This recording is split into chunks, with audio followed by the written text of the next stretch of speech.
Bienvenue à tous sur le 90.7 FM, la radio des ours, votre fréquence temporaire tout l'été à Valorcine, et sur le 90.5 FM dans la vallée de Chamonix. On est très heureux de vous retrouver aujourd'hui au Café Comptoir à Valorcine, juste derrière la gare. On aura l'occasion d'en reparler bien entendu, mais je suis accompagné aujourd'hui par Kirstine à la technique et Marine derrière le micro. Marine, on a un programme chargé qui nous attend aujourd'hui. On aura à notre micro un garde champêtre, Constant, également Rémi Vérard, qui a une bourse de la Fondation de France et qui nous en dira plus tout à l'heure. Rémi Boissonnat, qui vit à Valorcine et qui a vécu à Kiev. Et Hélène, qui est boulangère paysanne à Valorcine également. Donc un programme bien chargé, de la musique et l'accueil du Café Comptoir. Ouais, Marine a un programme bien chargé et on se retrouve d'ailleurs tout de suite juste après la première musique sélectionnée par Marine, Manitou Mani de M et Fatoumata Diawara.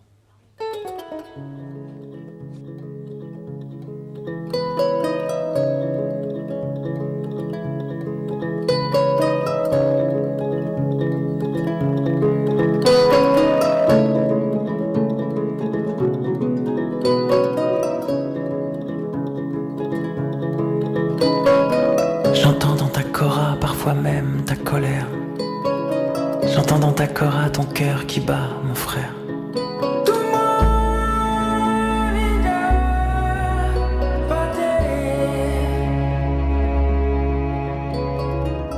J'entends dans ta cora toute l'humilité, à la verticale, dans l'immensité.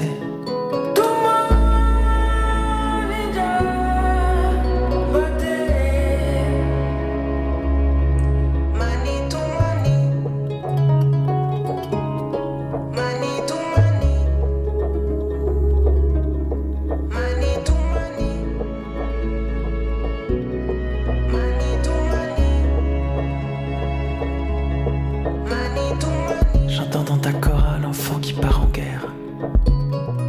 J'entends dans ta cora ton cœur qui bat, mon frère.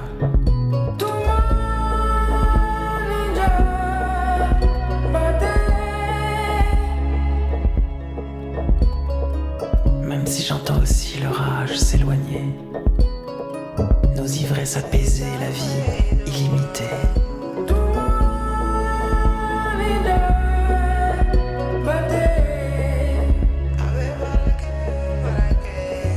Au-delà des désastres de nos biographies, au-dessus des murailles de nos fausses vies.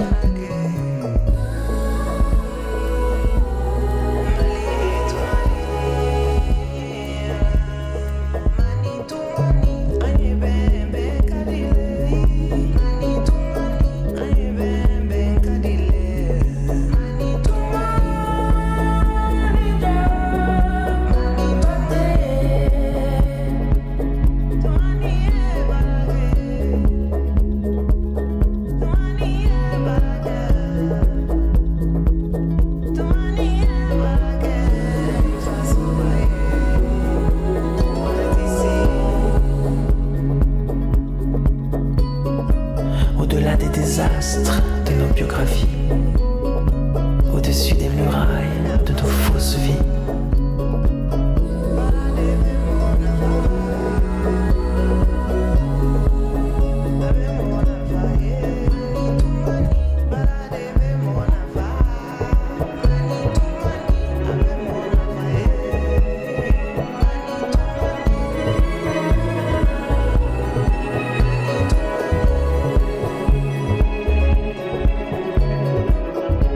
À vouloir changer le monde,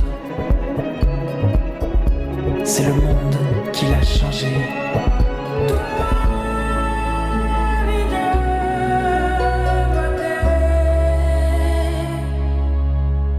Je suis comme toi, un ours. La radio des ours. Слухайте радіо Ведмедів 90.7 FM. La radio des ours sur le 90.7 FM à Valorcine et en Vallée du Trien. Et oui, on est de retour sur le 90.7 FM à Valorcine et sur le 90.5 FM dans toute la vallée de Chamonix. On est très heureux aujourd'hui d'être au Café Comptoir et justement on reçoit Nathalie Bergerand sur le plateau. Déjà merci beaucoup de nous recevoir au Café Comptoir. Alors toi tu es la cuisinière, tu es la copropriétaire mais aussi la cuisinière du Café Comptoir. Déjà comment on peut qualifier la cuisine du Café Comptoir? Un petit peu bistronomique on va dire? Oui, c'est une cuisine maison en tout cas. On s'attache à faire de la cuisine maison avec des produits frais, de saison. Voilà, le plus possible locaux qui viennent du moins loin possible. Voilà, c'est un peu ça l'idée. Et les gens qui viennent, nous on s'est installés pendant le service, donc on a pu le constater, il y a des gens d'un peu partout, même des Helvètes et des Suisses qui viennent jusqu'ici pour Oui, pour on le est Café juste à côté de la frontière suisse, donc on a pas mal de clientèle qui vient de la vallée, qui vient de la vallée du Trien, et puis qui vient de la vallée de Chamonix. Et puis là en ce moment, comme on est effectivement au mois d'août, on a aussi une clientèle touristique de passage, mais souvent une clientèle d'habitués aussi, touristique, de résidence secondaire qui vient au Café Comptoir. Ouais, notamment avec votre petite offre de plats du jour, ça fidélise aussi pas mal de clients, je pense. Oui. Et Nathalie, est-ce que tu peux nous parler d'une petite recette, alors de quelque chose que tu aimes bien cuisiner? Alors en ce moment, on a pas mal d'orties. On fait de la soupe d'orties avec un sorbet à la hache des montagnes. Donc la hache des montagnes, ça fait partie de la famille du céleri sauvage. Donc on cultive quelques herbes dans un petit jardin potager qui est derrière. Donc l'ortie, on n'a pas besoin de la cultiver, elle se cultive elle-même, donc on en a pas mal. Voilà, pour faire une recette de soupe d'ortie, c'est facile. On fait fondre quelques échalotes, quelques oignons dans un peu de beurre. On mélange l'ortie, bien sûr. Enfin, on fait revenir un peu les orties dans ces échalotes. Et puis, on mélange quelques autres légumes comme des carottes, un petit peu de pommes de terre. Mais vraiment, la base, c'est l'ortie. Et puis, on mouille à hauteur avec de l'eau. Et puis, on laisse mijoter tout ça. Et puis, quand tout ça a bien cuit, on mixe. On assaisonne, bien sûr, sel, poivre. Moi, je rajoute toujours un peu de hache des montagnes dedans pour rappeler le sorbet qui va accompagner cette soupe, puisque c'est un chaud-froid. C'est un plat qu'on sert plutôt en entrée. Donc, la soupe d'ortie avec un sorbet hache des montagnes. Et ça, pour le coup, le sorbet, c'est pas nous qui le fabriquons, c'est Stéphane Martin de Loustalé, donc qui est à Chamonix, donc qui est au jardin du goûter et qui a plein de haches des montagnes dans son jardin et qui savait plus quoi faire de cette hache des montagnes et qui a créé ce sorbet hache des montagnes. Et voilà. Et donc ça marche très très très bien. Ça a quel goût ce petit sorbet Alors là, je vous le ferai volontiers goûter parce que j'en ai, mais à la radio, ça va être un peu moins parlant. C'est très particulier. Ça a un goût de céleri, mais moins prononcé que le céleri. C'est entre le céleri et l'herbe sauvage. Donc voilà, moi je vous invite vraiment, alors outre le Café Comptoir, mais si vous allez à Chamonix faire un petit goûter au jardin du goûter, à demander à Stéphane de vous faire goûter le sorbet hache des montagnes parce que c'est atomique, vraiment. Ça fait une petite recette pour les auditeurs de la radio des ours. Et est-ce que tu as une petite technique pour cueillir les orties, parce que moi c'est un peu ce qui me freine? Alors, la base, c'est de prendre des gants. C'est la base. Parce qu'on a essayé sans gants, mais ça fait mal. En fait, l'ortie, il faut l'accueillir avec des gants. Et puis après, bien sûr, on la lave avant de la faire cuire. On la passe un petit peu au vinaigre blanc aussi. Ça, c'est important par rapport aux petites bêtes de nos... Voilà. Mais une fois qu'elle est cuite, elle pique plus du tout, en fait. Elle est plus du tout urticante. Donc, le phénomène urticant, c'est vraiment quand on est dans les champs et qu'on passe à côté ou qu'on va la ramasser, ou qu'on va toucher avec les mains. Mais là, ça perd complètement son côté urticant. Donc, c'est vrai que soupe d'ortie, ça peut paraître un peu... On se dit, oui, aïe. Mais en fait, non, pas du tout. Et puis, il faut savoir que l'ortie, hormis son pouvoir gustatif, ça a beaucoup, beaucoup de vitamine C. Et c'est une plante qui est... voilà, moi, j'ai l'impression que quand je mange de la soupe d'ortie, j'ai l'impression de me régénérer, quoi. Surtout par ce temps où c'est un peu réconfortant de manger une petite soupe là, les températures soupe chaude sont... là, du coup, vous voyez, maintenant on va pouvoir commencer à remanger du chaud.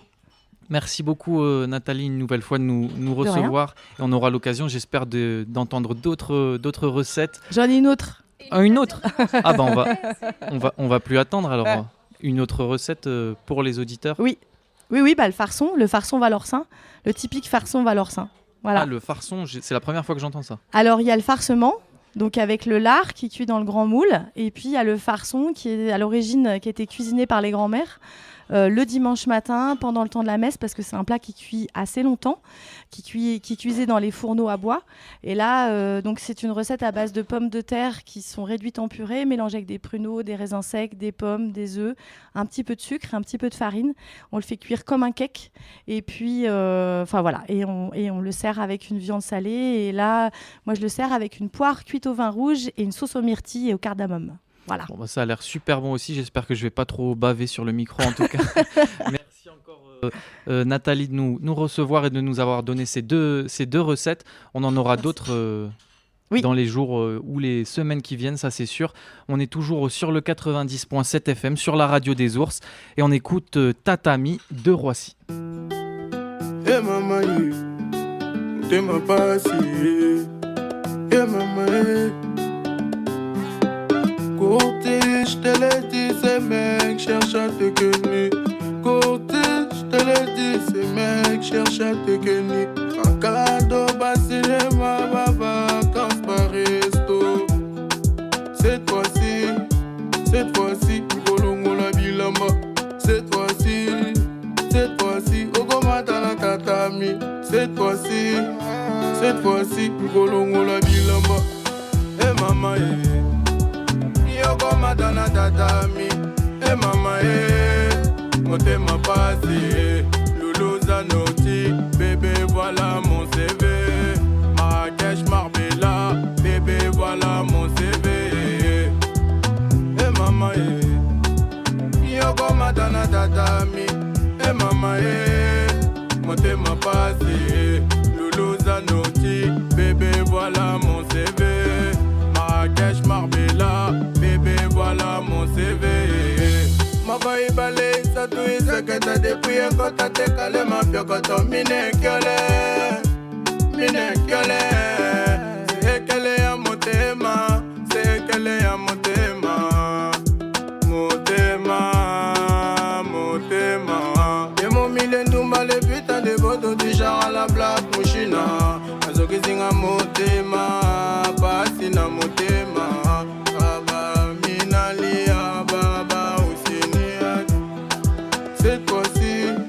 Cette fois-ci, Golongo la bilamba. Cette fois-ci, Ogomata la tatami. Cette fois-ci, Golongo la bilamba. Eh mama Yogomata la tatami. Eh mama motema passé, Loulou Zanotti, bébé voilà mon CV, Marrakech Marbella, bébé voilà mon CV. Mama Yoko madana tatami, mama motema passé, Loulou Zanotti, bébé voilà mon CV, Marrakech Marbella, bébé voilà mon CV. Un coup de la pensée, n'a pensé, coup de la pensée. Dans le ghetto, Tokoningi Sango. Ça star pour les godos, façon je rentre plus dans le bendo. Tokoningi Sango, j'arrête les bédos. Takatana nous chombo. Eh mama Yoko madana tatami. Eh mama motema passé, Loulou Zanotti, bébé voilà mon CV, Marrakech Marbella, bébé voilà mon CV. Eh mama Yoko madana tatami. Eh mama motema passé, Loulou Zanotti, bébé voilà mon CV, Marrakech Marbella, bébé voilà mon CV. De retour sur la radio des ours 90.7 FM, on est toujours au Café Comptoir, juste derrière la gare de Valorcine, et on reçoit sur le plateau Constant Van de Cavé, qui est garde champêtre à Valorcine. Alors bonjour Constant, merci beaucoup d'être sur le plateau de la radio des ours. Bonjour, merci de m'avoir invité. Alors déjà, est-ce que vous pouvez un peu m'expliquer ce que c'est être garde champêtre et par exemple la différence, parce que je ne la connais pas avec par exemple la police municipale. Alors moi, le garde champêtre, c'est l'une des plus vieilles polices de France. En gros, c'est quelqu'un qui s'occupe de tout ce qui se passe dans le village, comme une police municipale. Donc il va s'occuper de la police du stationnement, police de la route. Il va aller voir les commerçants, les riverains. Il va renouer le lien social entre la mairie et la population. Et il a en plus des pouvoirs de police en matière d'environnement, tout ce qui est chasse, pêche, pollution et tout ça. Voilà, donc le police municipal peut constater ce genre de choses, mais le garde champêtre, lui, est autonome sur ses enquêtes. Voilà. D'accord, et vous êtes garde champêtre à Valorcine depuis combien de temps ? Alors je suis arrivé au 1er juillet dernier, ça fait 1 an. D'accord, donc c'est quand même assez neuf. Vous êtes de la région et vous étiez déjà garde champêtre avant d'arriver à Valorcine ? Alors non, moi je suis pas de la région, je suis du nord de la France et je viens de la gendarmerie en fait, je suis en reconversion professionnelle. D'accord. Voilà. Et là, depuis plus d'1 an, qu'est-ce que vous ressentez ? Vous êtes content d'être ici, dans ce village, à Valorcine Ah oui, non, mais c'est un très beau village, on y est bien. Moi, j'étais bien accueilli par la population. C'est un petit village où il fait bon vivre et il y a quand même pas mal de travail pour la tranquillité des riverains, de par les nuisances qu'il peut y avoir par le tourisme, les choses comme ça. Non, on y est très bien. Et il y a une mission du garde champêtre aussi, si je ne me trompe pas, qui est la protection de l'environnement. Ici, c'est un peu spécial, on est dans un environnement assez exceptionnel. Voilà, au niveau de la chasse notamment, au niveau, je sais pas, peut-être de la pêche, etc. Qu'est-ce que sont vos missions dans ce domaine ? Alors, tout ce qui est chasse et pêche, j'ai autant de prérogatives qu'un garde de l'Office français de la biodiversité, donc l'anciennement l'ONCFS. Donc évidemment, on est dans un milieu qui est très sensible, donc notamment tout ce qui est cours d'eau, la pêche, ici, l'eau est d'une très bonne qualité. Et faut veiller à ce que elle le reste. Donc on essaie de faire respecter les règles. On fait beaucoup de prévention sur la pollution, sur l'environnement, et que les gens puissent vivre en harmonie en fait avec la nature, qu'on enlève les vieilles coutumes de brûlage qui ne sont plus aujourd'hui d'actualité, et qu'on va vers la propreté de nos sites, qu'il faut les préserver un maximum, aussi bien pour la faune que pour la flore. Et cet été, c'est un contexte aussi particulier avec la sécheresse qui touche aussi le milieu de la montagne. Est-ce que vous intervenez aussi ? Je crois qu'en ce moment, par exemple, il n'y a pas le droit de bivouaquer en montagne. Est-ce que vous intervenez là-dessus aussi ou... Oui, tout à fait. Oui, j'interviens sur tous ces volets d'arrêtés préfectoraux qui sont pour sensibiliser les personnes contre... la lutte contre les incendies, tout simplement, parce que là aujourd'hui c'est ce qui est un peu visé avec la sécheresse. Si on interdit le bivouac, c'est pour éviter qu'il y ait des feux accidentels. Aujourd'hui on ne peut plus fumer en forêt le temps que tout se passe. Mon rôle c'est aussi d'aller au contact des gens, de leur faire un rappel des règles, et puis si jamais ils ne veulent pas comprendre, à ce moment-là on relève les infractions, mais généralement un rappel des règles suffit largement. Et vous êtes du coup tout seul sur le village pour ces missions, ou vous êtes soutenu, je sais pas, par une police municipale ou... Non, alors je suis tout seul. Il n'y a pas de police municipale. C'est moi qui fais office de police municipale parce que j'ai les mêmes prérogatives que le policier municipal. Mais oui, je suis tout seul pour faire tout ce travail. Et ça doit être aussi un peu particulier quand on sait que Valorcine, voilà, en hiver, ça peut être moins de 400 habitants. Et voilà, en plein été, la semaine prochaine, l'UTMB, énormément de monde d'un coup. Pour vous, ça doit être aussi des changements au niveau du rythme du travail assez énormes. Oui, on s'adapte en fait. On s'adapte à la population, on s'adapte aux événements. On essaye de préserver un maximum les riverains de tout ça. Il y a du monde qui passe, on essaye justement d'enlever tout ce qui est nuisance, je pense tout ce qui est véhicule pour le stationnement, que les gens puissent rentrer et sortir de chez eux, la sécurité des personnes. Donc oui, on s'adapte, on prend des mesures et on essaie de faire en sorte que tout le monde puisse cohabiter en harmonie. Et vous travaillez du coup directement avec la mairie, tout le temps en fait vous êtes au contact des élus? Exactement, et moi je suis un employé municipal, donc je suis au contact effectivement en permanence avec la mairie. Et vous êtes aussi proche finalement des gens, même si vous êtes arrivé il y a 1 an, mais vous êtes proche des gens aussi comme un peu une police de proximité, on va dire, mais vous êtes... Oui, c'est ça, oui, tout à fait. C'est pareil qu'une police de proximité. Je m'attelle à aller voir nos aînés pour voir si tout va bien chez eux, prendre des nouvelles. J'essaie d'aller voir les commerçants. Bon, quand c'est un peu la saison, on n'a pas tous le temps de voir tout le monde toutes les semaines, mais oui, je vais au contact de la population, j'essaie de voir si tout se passe bien chez eux et qu'ils n'ont pas de soucis, quoi. Et vous disiez que vous veniez de la gendarmerie, c'est ça que vous cherchiez aussi en tant que garde champêtre, peut-être cette proximité de village, un petit peu cette vie de village en tant que garde champêtre? Oui, c'est ça. En fait, ce que la gendarmerie ne peut plus faire, parce qu'on n'a plus le temps, c'est plus les mêmes missions aujourd'hui, il avait à une certaine époque. Ce qu'elle a perdu, en fait, j'essaie de le retrouver ici dans ma mission de garde champêtre. Et peut-être il y a l'aspect aussi d'un garde champêtre un peu moins répressif, on va dire. Enfin, les gens dans l'imaginaire, je pense qu'ils voient moins aussi un garde champêtre comme quelqu'un qui est là pour maintenir l'ordre, mais plus pour prévenir, aider, etc. C'est ça. Moi, j'essaie de faire un maximum de prévention. Justement en allant en contact avec la population et en expliquant aux gens, en fait, j'essaie de faire de l'éducation en expliquant aux gens ce qu'ils peuvent faire, ce qu'ils peuvent pas faire, et s'ils peuvent pas, pourquoi. C'est pas parce que ça me fait plaisir, c'est parce que c'est comme ça, c'est les nouvelles règles. Et quand on explique bien aux gens et qu'on y va gentiment et poliment, ça rentre tout seul. Merci beaucoup Constant Van de Cave d'être venu sur le plateau de la Radio des Ours nous expliquer votre rôle en tant que garde champêtre. Merci encore d'être venu sur le plateau de la Radio des Ours. On continue notre émission sur le 90.7 FM et on écoute tout de suite Calypso Blues de Calypso Rose.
On est de retour sur la radio des ours 90.7 FM et retransmis sur Globule Radio 90.5 FM dans la vallée de Chamonix.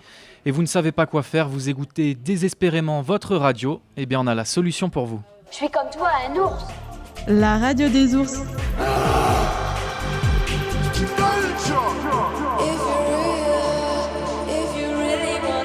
Globule devient la radio des ours sur le 90.7 FM À Valorcine et en Vallée du Trien. Vous avez jusqu'à 19h30 pour aller donner votre sang au presbytère de Chamonix. À 18h30, de 18h30 à 20h, à l'église de Valorcine, retrouvez le Tour du Monde avec le duo Papillon. Les musiciennes vont interpréter un nouveau programme qui permettra d'écouter différentes musiques d'auteurs de plusieurs pays. Et c'est gratuit. La braderie des commerçants d'Argentière a lieu sur la place du village du jeudi 18 au samedi 20 août de 9h30 à 19h30. Les magasins de sport soldent matériel et vêtements et des articles souvenirs. L'accès est libre. Ce vendredi 19 août, une brocante vintage a lieu de 8h à 18h au parking de la FIS d'Argentière. Brocante, antiquité, vintage, collection, miniature, livres, BD. L'accès est libre. Et il faut également réserver ton vendredi pour un atelier four à pain de 14h à 17h30 à la Maison du Lieutenant de Servoz. Au programme, réalisation de la pâte à pain et d'une tarte briochée. Ça sent bon tout ça. Cuisson et bien évidemment dégustation. C'est dès 6 ans et sur inscription. Et les tarifs sont de 8 € pour les adultes et de 4 € pour les enfants. De 15h30 à 16h30 au chalet d'accueil de la réserve naturelle du Col des Montées. Chaque vendredi après-midi, venez apprendre en vous amusant. Animation à destination des enfants et de leurs familles. Inscription obligatoire et c'est gratuit. De 18h à 19h, toujours ce vendredi 19 août, un concert à l'église Saint-Pierre d'Argentière dans le cadre du festival d'orgue. L'accès est libre. De 18h à 20h à l'amphithéâtre ENSA de Chamonix, retrouvez Étienne Klein, physicien et docteur en philosophie des sciences. Il présentera une conférence « Qu'est-ce que l'alpinisme nous dit de la gravitation ?» C'est organisé par les amis du Vieux Chamonix et l'accès est libre. Et pour les sportifs, à 18h30, un match de hockey à la patinoire du centre sportif Richard Boson de Chamonix. C'est encore un match de préparation et les pionniers de Chamonix affrontent une équipe tchèque donc je ne vais pas m'aventurer à dire le nom. Et le tarif est de 14 € pour les adultes et de 8 € pour les moins de 8 ans. Il y a également le Chamonix Mountain Running Festival du vendredi 19 au dimanche 21 août. La mission du festival est d'offrir une expérience inspirante et éducative à la communauté du trail et du mountain running. Nous partageons des histoires, de l'expertise, du contenu de qualité, les dernières recherches, des expériences, des efforts, des rires et des moments privilégiés. Le tarif est de 10 à 15 €. On est toujours sur la radio des ours 90.7 FM. On écoute Perfect Blue juste avant d'accueillir un nouvel invité.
I can still feel the the air moving, the air moving.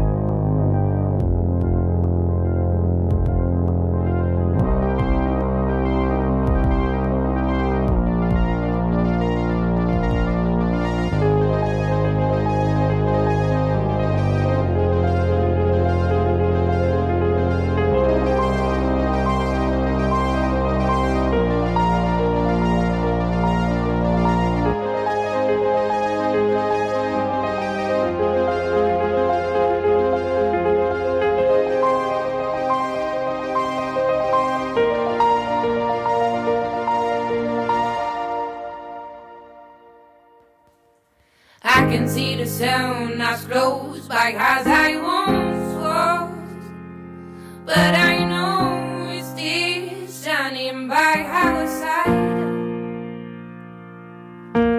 In my mind this place becomes to disappear.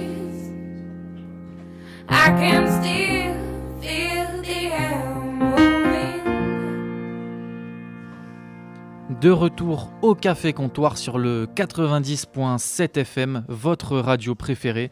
Et oui, je m'avance, mais on fait vraiment des émissions tous les jours, on se donne à fond en ce moment. Et vous pouvez d'ailleurs retrouver tous les replays sur le site globule.chamonix.radio, toutes les interviews, toutes les chroniques, toutes les émissions. Et là, on continue notre émission en direct du Café Comptoir en accueillant Rémi Bérard sur le plateau de la radio des Ours. Bonjour à toi Rémi. Merci d'être venu à la radio des Ours. Alors Rémi Bérard, déjà pour commencer, tu viens voyager pendant un mois ici avec ton violoncelle, avec l'association Zelidja qui bénéficie d'une bourse de la Fondation de France. Alors est-ce que tu peux nous en dire plus sur cette recherche concernant le réchauffement climatique, les glaciers et le lien avec le violoncelle ? Oui, bien sûr. D'ailleurs, merci beaucoup pour l'invitation. Cette bourse que j'ai reçue, elle est donnée à 100 étudiants en France entre 16 et 21 ans pour qu'ils puissent partir pendant un mois minimum à l'étranger ou en France autour d'une thématique de recherche. Moi, c'était la deuxième fois que j'ai eu cette bourse-là. La première fois, j'avais étudié mon histoire du violoncelle parce que j'ai un lien très étroit avec le violoncelle et j'avais étudié comment on fait un violoncelle, toutes les influences historiques et culturelles. Et cette fois-ci, je voulais avoir un projet un peu plus global et moins centré sur ma personne qui s'ouvre un peu plus au monde et en lien avec mes valeurs et mon projet professionnel. Et donc, du coup, je voulais faire étudier l'impact du réchauffement climatique sur les glaciers et en haute montagne parce que c'est le milieu qui est le plus touché et c'est le milieu où on va le voir le plus. Et donc, moi, je viens avec mon violoncelle, je joue sur les glaciers et je fais des interviews de spécialistes ou même de vrais chamoniards, comme les gens disent, 3 générations au cimetière. Et donc, c'est pour ça que je suis ici. Je suis arrivé le 29 juillet. Et je repars ensuite le 25 août pour aller à Annecy, puis Clermont-Ferrand. Puis ensuite, je vais aller faire ma rentrée en école d'ingénieur à Paris. Et tu étudies quoi en ingénierie ? Alors, c'est une formation généraliste. J'ai terminé ma prépa scientifique et je vais sûrement choisir un cursus en énergie et transition énergétique, donc en lien avec l'environnement. Et pour toi, c'est quoi le plaisir justement d'aller jouer sur les glaciers avec ton violoncelle ? Est-ce que c'est un moyen peut-être de créer des connexions d'abord par le côté sensible pour ensuite interviewer les gens, ou c'est un plaisir que tu partages juste en envie de jouer dans la nature, ce qui est déjà une expérience incroyable ? Moi, je pense qu'il y a un double prétexte à la rencontre.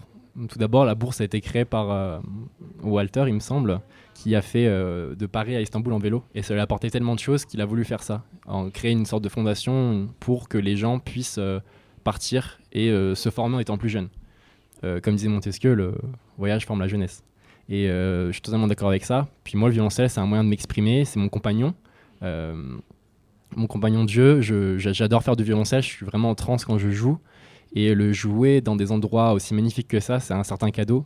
De pouvoir contempler, avoir un aspect un peu contemplatif qui va sortir du côté rationnel de ma formation. Et c'est quelque chose que j'adore. Et les glaciers, c'est aussi un peu les belvédères, on va dire, du réchauffement climatique. C'est ceux qui nous alertent le plus sur ce qui est en train de se passer. Cette année, la situation est un peu dramatique. On a atteint des situations en juin qu'on avait l'année dernière en août sur la fonte de certains glaciers. Toi, quand tu les as vus, ça t'a inspiré quoi justement avec ton violoncelle? Je sais pas, peut-être tu peux citer des glaciers où tu étais déjà du coup.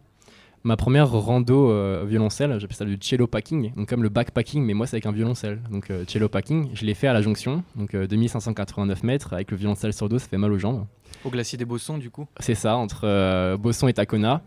Et quand je suis allé là-bas, déjà j'étais époustouflé par la magnificence des glaciers. C'était la première fois que je voyais un glacier de si près. Je me suis aventuré dessus, donc c'était vraiment super sympa. Et oui, en effet, la saison est décalée.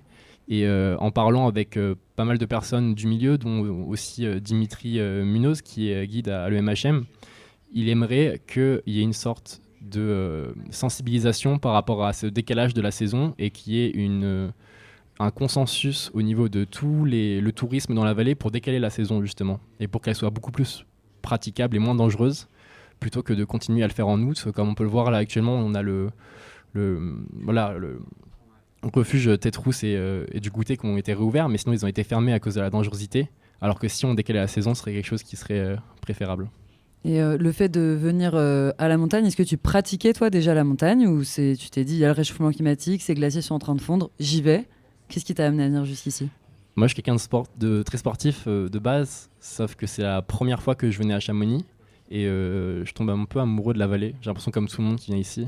On arrive ici et c'est assez beau de voir qu'on a des glaciers qui sont vraiment à peut-être 15-20 minutes de là où on est. On les voit, on peut se réveiller, voir le coucher de soleil sur les glaciers. Et première fois donc que je viens à Chamonix et que j'aimerais beaucoup revenir ici parce que j'aime beaucoup toute l'ambiance qu'il y a autour. Et on vient aussi de vivre à Valorcine la Nuit des Ours, un festival d'art du chemin. On parlait beaucoup d'artivisme du coup durant ce festival, mêler l'art et l'activisme pour alerter sur certaines choses. Est-ce que toi aussi, c'est le but de ton voyage ici et de tout ça? Bah, c'est clairement ça, ouais. Et par rapport au prétexte à la rencontre que je n'avais pas terminé avant, c'est que le violoncelle, quand on me le voit sur le dos à 2500 mètres, ça interpelle. Il y a les enfants qui me pointent, qui me pensent que c'est une guitare, un violon. Il y en a qui me disent que c'est ma belle-mère que j'ai dans le dos. Mais non, c'est un violoncelle. Et donc du coup, je rencontre des gens juste parce qu'ils me voient avec ça. Ensuite, quand je joue, là, il y a aussi un certain prétexte à la rencontre. Et c'est ça que je trouve incroyable derrière. On va marquer une petite pause sur la radio des ours et on revient avec Rémi Bérard juste après Is This Dark Time de Amy Simone.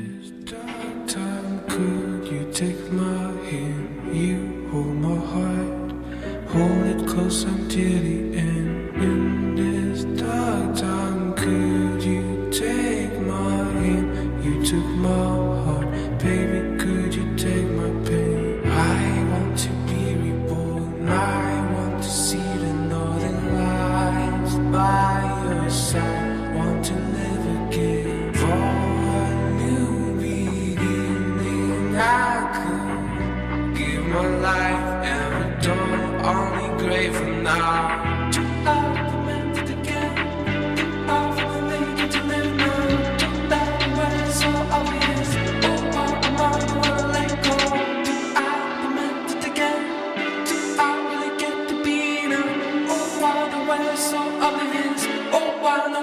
When I let go, this dark time, could you take my hand, hold my heart, hold it close until the end. In this dark time, could you take my hand, you took my heart, baby, could you take my pain? Could you take my pain?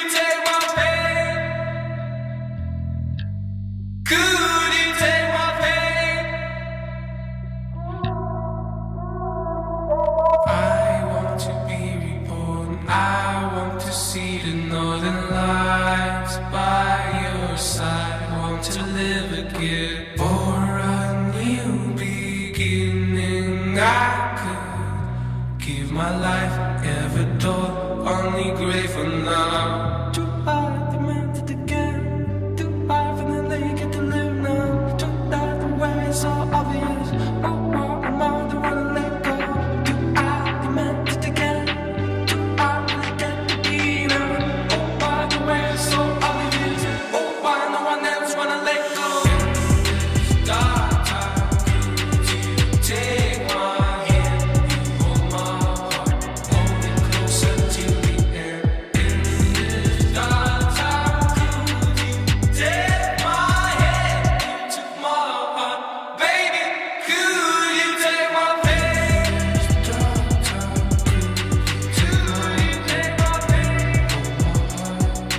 Hold it closer till the end. In this dark time, could you take my hand? You took my heart, baby. Could you take my pain? C'était In This Dark Time de Aimé Simon.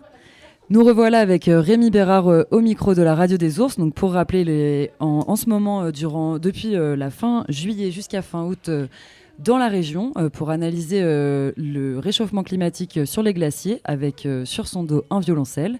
Il a obtenu une bourse grâce à l'association Zelidja. Donc est-ce que tu peux nous rappeler de quoi il s'agit? Et peut-être on reviendra juste après sur l'artivisme.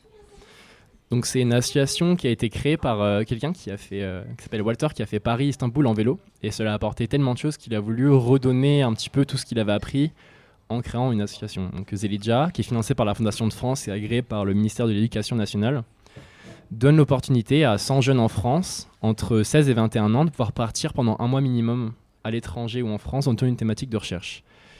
Et donc, si on veut partir et découvrir le monde et se découvrir soi-même, on peut potentiellement postuler pour la bourse Zelidja. On doit écrire un dossier avec nos motivations, qui nous sommes, notre budget, l'itinéraire et les contacts qu'on a sur place.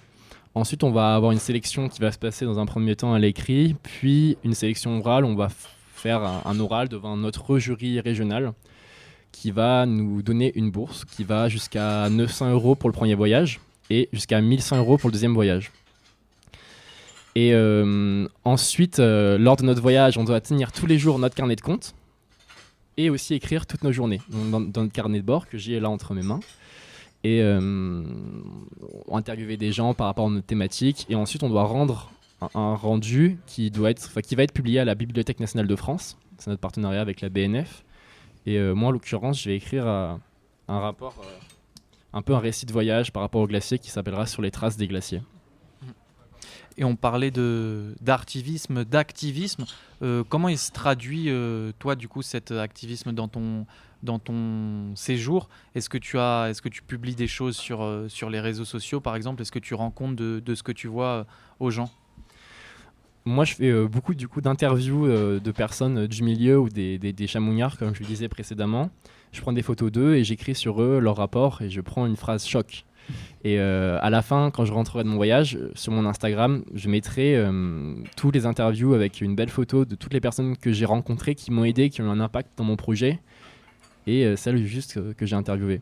Je poste aussi des petites photos de moi qui fais du violoncelle dans des endroits un peu inappropriés. C'est vraiment le truc que j'adore, c'est aller dans un endroit où il y a quasiment personne qui est avec un violoncelle, c'est mon truc, quoi. Est-ce que tu peux nous parler de ce que ça te provoque, le fait de jouer seul, et puis aussi j'imagine que ça a une incidence aussi sur les instruments, le fait qu'il fasse aussi froid quand tu arrives en haut? Jouer seul, c'est quand même... C'est super, surtout que quand on est là-haut, on se sent pas du tout jugé, on est tout seul avec son violoncelle face à la nature. J'ai fait ça notamment dans la vallée de Bérard qui porte mon nom, tout en haut à côté des glaciers, et j'ai pleuré en faisant du violoncelle parce que c'était juste trop beau. On pourrait dire que tu joues aussi pour les glaciers qui vont disparaître finalement. C'est clairement ça au final le projet. Plein de personnes m'ont parlé de Maurice Baquet et c'est clairement une influence. Un très grand alpiniste et violoncelliste et violoncelliste de la vallée de Chamonix qui prenait son violoncelle et qui partait faire du violoncelle notamment en faisant du ski, quoi. Et moi du coup je poste tout ça sur mon compte Instagram. Donc c'est Rémi Bérard, R-E-M-I Bérard, B-E-R-A-R-D. Plein de petites vidéos un peu tous les jours quand j'ai le temps. Et je fais des petites stories, tout ça. Est-ce que tu as une anecdote à nous raconter? Une anecdote à raconter? Bah ouais, assez incroyable je pense. Bah, c'est toujours par rapport à la randonnée de la Jonction. On fait la randonnée de la Jonction avec un ami qui était en prépa avec moi, qui m'a envoyé un message qui voulait m'aider. Donc moi j'ai un peu peur pour la Jonction parce que c'était assez haut, mais du coup c'était mon Sherpa. On s'est partagé mon violoncelle pour monter tout là-haut. Et arrivé à la buvette, moi j'avais plus d'eau. Donc il y avait plus d'eau potable, j'avais plus d'eau. Moi je pars avec mon sac de trail et mon violoncelle pour avoir un petit peu d'eau, mes carnets, tout ça. Et là plus d'eau. Donc je vais à la buvette, est-ce que je peux avoir de l'eau? Non, on n'a pas d'eau potable, c'est 1€. Moi je dis je peux peut-être jouer, faire du violoncelle, vous me donnez une bouteille. C'est un peu mon projet en fait, c'est que je paye pas aussi mon logement et ma nourriture moi. Je fais tout avec le violoncelle. Et ça je l'ai déjà fait l'année dernière, je le refais là et c'est trop bien parce que on rencontre beaucoup de personnes comme ça parce qu'on est obligé d'aller vers les gens. Et là, il y a une femme qui vient me voir, il me fait j'ai encore de l'eau, nous on va redescendre, tiens. Et on parle ensuite et je lui demande si elle a des photos anciennes des glaciers. Elle me dit oui, il y a eu des guides dans ma famille, on a plein de photos anciennes.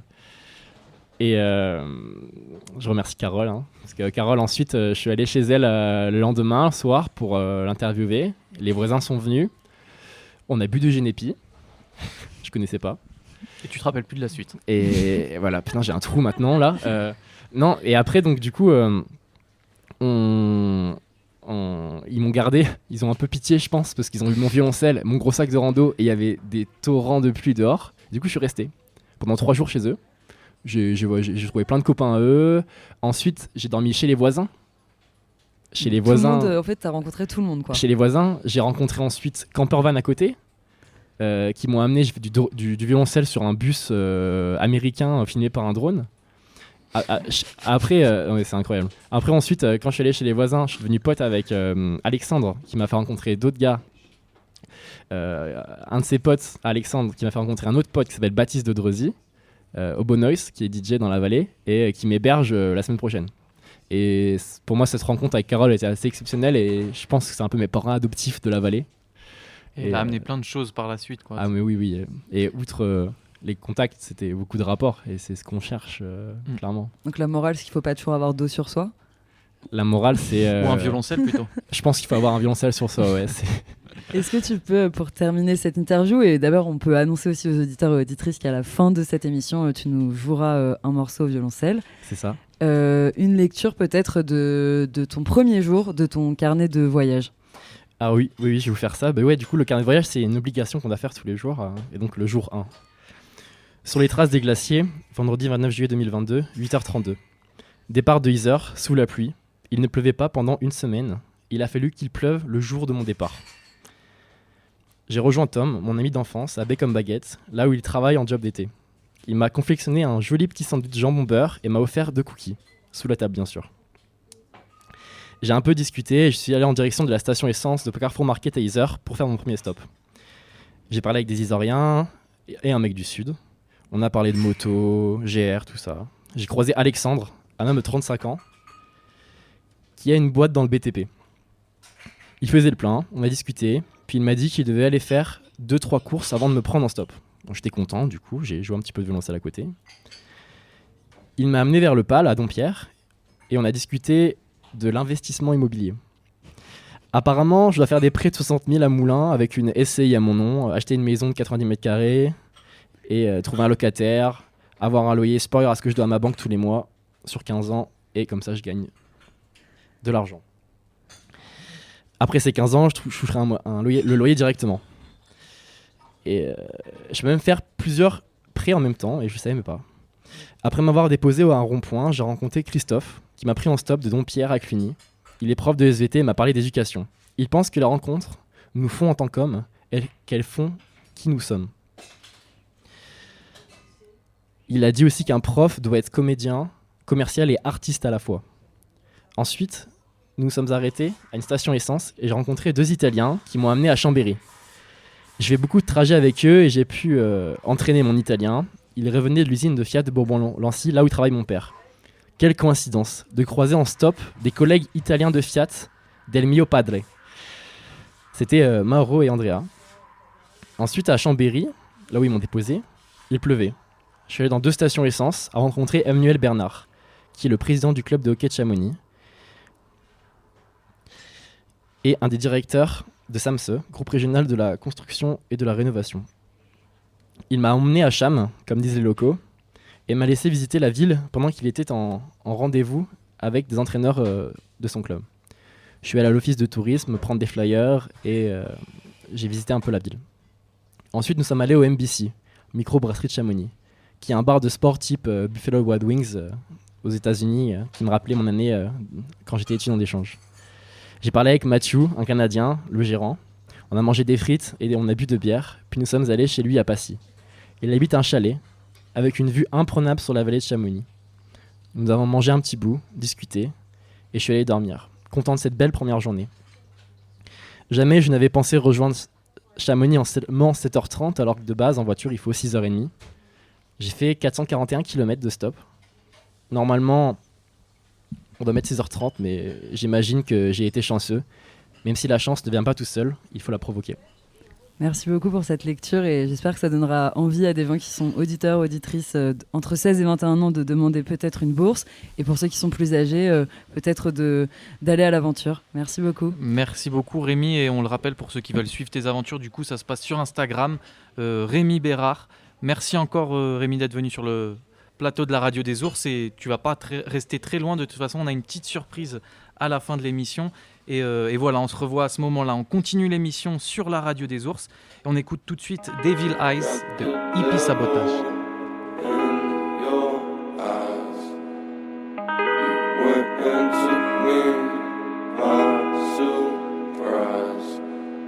Say what you wanna say, I won't go back. If you wanna hit the road, then let's go then. Let's just go and see the world and just show them what it really means to live life golden. Yeah, we're golden, baby girl, we're golden. They're about to see us shine, cause we're golden. They can't ever break us down, cause we're golden. They're about to see us glow, cause we're golden. Yeah, we're golden, baby girl, we're golden. They're about to see us shine, cause we're golden. They can't ever break us down, cause we're golden. They're about to see us glow, cause we're golden. Got the devil in your eyes. You went into me, I'm surprised. Say what you wanna say, I won't go back. If you wanna hit the road, then let's go then. Let's just go and see the world and just show them what it really means to live life golden. Yeah, we're golden, baby girl, we're golden. They're about to see us shine, cause we're golden. They can't ever break us down, cause we're golden. They're about to see us glow, cause we're golden. Yeah, we're golden, baby girl, we're golden. They're about to see us shine, cause we're golden. They can't ever break us down, cause we're golden. They're about to see us glow, cause we're golden. Got the devil in your eyes. You went into me, I'm surprised. Say what you wanna say, I won't go back. If you wanna hit the road, then let's go then. Let's just go and see the world and just show them what it really means to live life golden. Yeah, we're golden, baby girl, we're golden. They're about to see us shine, cause we're golden. They can't ever break us down, cause we're golden. They're about to see us glow, cause we're golden. Yeah, we're golden, baby girl, we're golden. They're about to see us shine, cause we're golden. They can't ever break us down, cause we're golden. They're about to see us glow, cause we're golden. Got the devil in your eyes. You went into me, I'm surprised. Say what you wanna say, I won't go back. If you wanna hit the road, then let's go then. Let's just go and see the world and just show them what it really means to live life golden. Yeah, we're golden, baby girl, we're golden. They're about to see us shine, cause we're golden. They can't ever break us down, cause we're golden. They're about to see us glow, cause we're golden. Yeah, we're golden, baby girl, we're golden. They're about to see us shine, cause we're golden. They can't ever break us down, cause we're golden. They're about to see us glow, cause we're golden.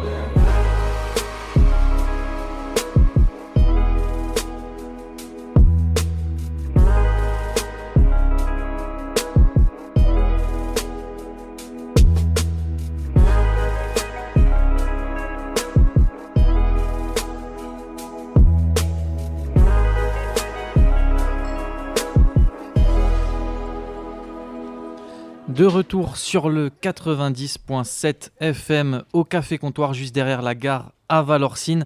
On vient d'entendre Rémi Bérard au micro et maintenant on accueille Rémi Boissonnat au micro de Marine. Merci d'être venu au micro de la Radio des Ours. Enfin, vous êtes là. On vous a croisé la semaine dernière pendant la Nuit des Ours. C'est enfin à vous de venir parler au micro. Alors, pour rappeler votre lien déjà avec Valorcine, vous avez une famille qui a une résidence secondaire depuis 1950 dans ce village. Vous êtes aussi membre du CA de l'association Valorsna depuis une dizaine d'années. Et sinon, vous avez aussi vécu en Ukraine à 2 reprises. D'abord, vous avez découvert l'Ukraine en 2009, puis après de 2010 à 2012, vous y avez vécu. Vous êtes revenu, puis ensuite vous êtes reparti de 2018 à maintenant. Et maintenant, vous êtes à Valorcine, dû à la situation géopolitique. Alors, est-ce que vous pouvez nous dire déjà quel retour, déjà vous êtes ici depuis votre enfance, chaque été, et là, les conditions sont forcément particulières, mais quel bien-être ça vous procure d'être dans ce paysage avec la Nuit des Ours la semaine dernière et tant d'autres rencontres, j'imagine. Alors d'abord, bonjour, merci de me recevoir. Évidemment, venir ici à Valorcine en été, quand il fait chaud, quand il fait beau, c'est formidable. C'est difficile de ne pas aimer. Le fait de revenir dans ces conditions, c'est un peu différent parce que je pourrais m'installer ici, parce que je pense pouvoir être plus utile ici en France qu'à Kiev, en Ukraine, où je n'ai plus de situation actuellement.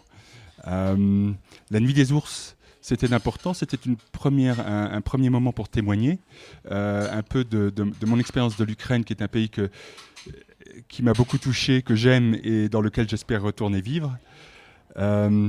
Aujourd'hui, Valorcine, c'est important pour moi de redécouvrir pas seulement la montagne, mais aussi les contacts que j'y ai et cette communauté où il se passe plein de choses en fait. Comme le disait Jérémy Vallas, le maire, à une réunion de l'équipe municipale il y a 2 jours, il faisait une présentation de tous les projets et il disait que le village doit vivre pas seulement grâce à l'équipe municipale, mais aussi grâce à ses habitants. Et quelque part, j'ai envie d'en faire part, même si je vivrai ici, je pense, seulement à temps partiel, parce que j'espère aussi repasser régulièrement en Ukraine. Et vous faisiez quoi en Ukraine ? En Ukraine, dernièrement, j'étais volontaire dans une association qui encourageait la pratique sportive à l'échelle nationale, avec un réseau qui s'étendait dans l'Est et dans l'Ouest, de Mariupol à Lviv.